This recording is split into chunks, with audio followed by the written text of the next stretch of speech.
मंचासीन सभी सुबुद्ध और प्रबुद्धजन, आज के मुख्य अतिथि महोदय और इस सभागार में उपस्थित प्रत्येक जन जिन्होंने समाज की बेहतरी के लिए, शैक्षिक चेतना के लिए अपनी दिनचर्या से अमूल्य समय निकाला है, और माताएं बहनें और प्यारे बच्चों जिनके उपलक्ष्य में ये कार्यक्रम रखा गया है, उनको सम्मानित और प्रेरित करने के लिए। साथियों,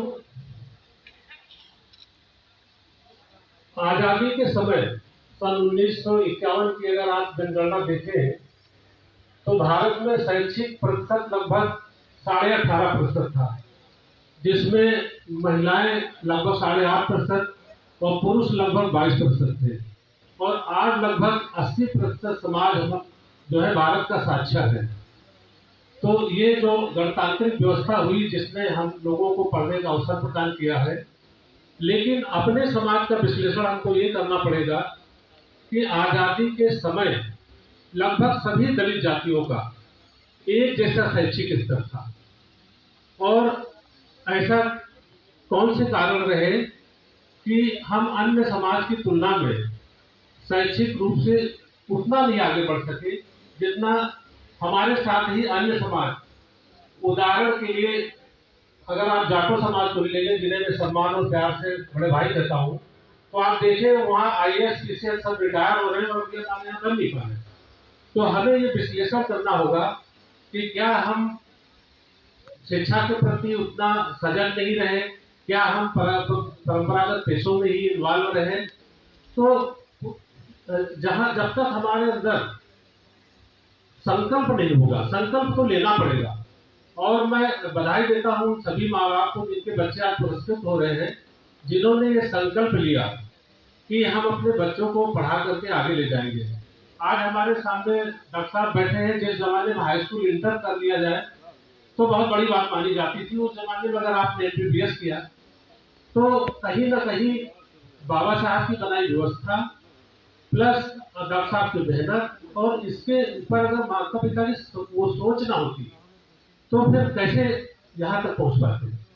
मेरा परिचय भी बताया गया कि मैं भारत सरकार के बीमा संस्थान में हूँ। पहले शाखा प्रबंधक रहा, वही शाखा प्रबंधक रहा, और कानपुर में मैं वरिष्ठ मंडल प्रबंधक हूँ भारत सरकार के बीमा संस्थान में। तो हम केवल ये कह दें कि हम बड़े परिश्रमी थे इसलिए हम आगे बढ़ गए, ऐसा नहीं है। व्यक्ति का परिश्रम तो होता है, लेकिन अगर ये संवैधानिक व्यवस्था नहीं होती, माता पिता के प्रयास नहीं होते, तो क्या हम आगे बढ़ पाते? कदापि नहीं। तो जो भी इस सभागार में उपस्थित हैं, मैं उनसे अनुरोध करूंगा कि वो शिक्षा पर अपने बच्चों को ध्यान दें। और एक पेन मैं यहाँ पे अभी आयोजनकर्ताओं को दूंगा, जिस पर स्लोगन मुद्रित है कि शिक्षा को हथियार बनाओ, अब हाथों में कलम उठाओ। और लगभग 50 पेन मैं लाया हूँ। अपने लखनऊ में ही सुदर्शनपुरी और तोपखाना बाजार, इन सब में हम लोगों ने वो पेन वितरण किया है। और मैं भी शिक्षा के प्रति कार्य करता हूँ कि जब हम पढ़ने गए तो पहले हमारी फीस माफ हो गई। तो जिस नियम के अंतर्गत फीस माफ हुई वो बाबा साहब ने वो नियम बनाया। फिर हमारी स्कॉलरशिप आ गई, जिस नियम के अंतर्गत आई वो बाबा साहब ने किया। और छोटी से लेकर बड़ी तक कोई भी नौकरी कर रहा हो तो कहीं ना कहीं ये प्रतिशत जो हमारा है आरक्षण का, उसी में है वो, तो वो व्यवस्था भी करके गए।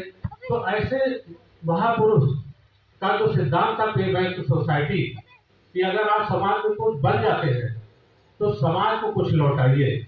ये हमारा दायित्व बनता है कि अगर हम कुछ बन गए हैं तो उस समाज को, जिससे हमारी पहचान है, उसको लौटाएं। और उसी सिद्धांत के वशीभूत होकर के, प्रभावित होकर के मैं भी काम करता हूँ संगठन में। ये मायने नहीं रखता कि उस संगठन का नाम क्या है, ये मायने नहीं रखता कि कौन संगठन है। उद्देश्य तो सबका एक ही है ना, सामाजिक हित करना है। तो संगठन मायने नहीं रखता है, सोच और प्रयास मायने रखता है।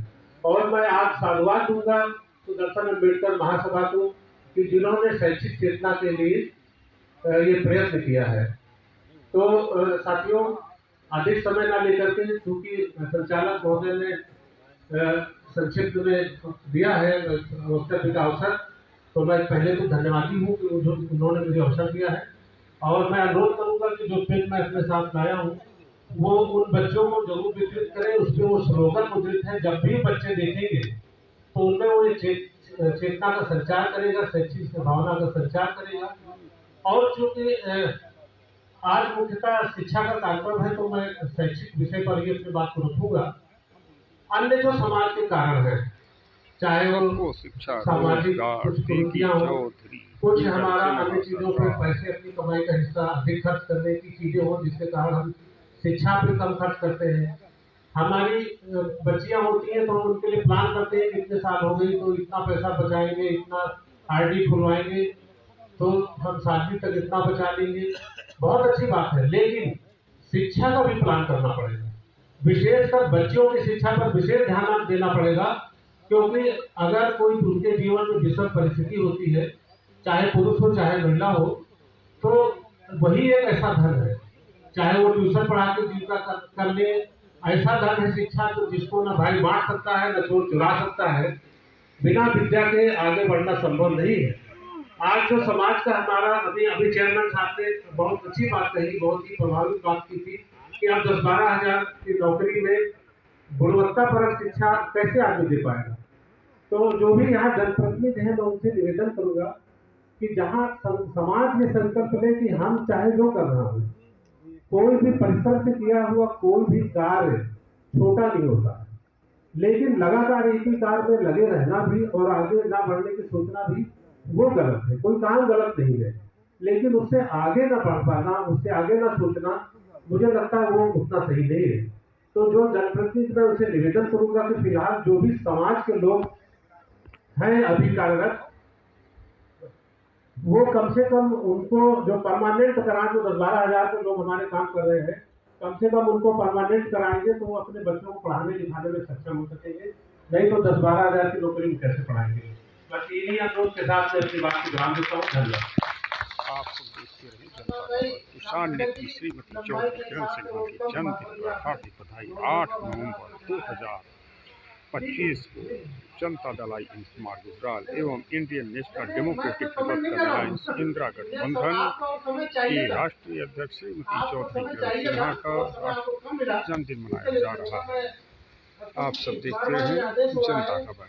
मुख्यमंत्री जी का उनके कार्य में कहीं और लगे हैं। मैं सीधे रामचंद्र प्रधान जी को बुलाऊंगा कि वो आए और अपना वक्तव्य जोरदार तालियों से रामचंद्र प्रधान साहब का स्वागत अभिनंदन करते हुए मैं मंच उनको समर्पित करता हूँ।